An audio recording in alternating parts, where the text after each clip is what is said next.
అమ్మమ్మల దగ్గర నుంచి చెప్పిన వాస్తవం. ఆ మందార పువ్వులు తెచ్చి గ్రైండ్ చేసి అందులో కొబ్బరి నూనె కలిపి ఈ రెండిటి మిశ్రమాన్ని తలకు పట్టించి 20 నిమిషాలు 25 నిమిషాల సేపట్లా ఉంచి చక్కగా తలస్నానం చేయండి.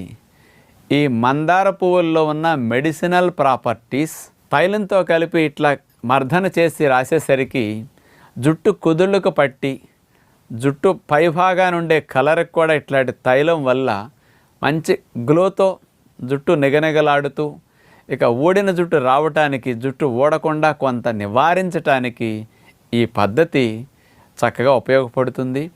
అంటే పూర్వం రోజుల్లో అందరు ఇట్లాంటివే చేసేవారండి. ఏ మందులు కాస్త స్పెషలిస్టులు లేని రోజుల్లో అమ్మమ్మలే పెద్ద డాక్టర్లాగా ఇలాంటివన్నీ ఋషులు వాళ్ళ కొంత గురువులు ఇచ్చిన వాటిని ఉపయోగించేవారు. ఈ రోజుల్లో కొన్ని పురాతనమైన వాటిని మర్చిపోకుండా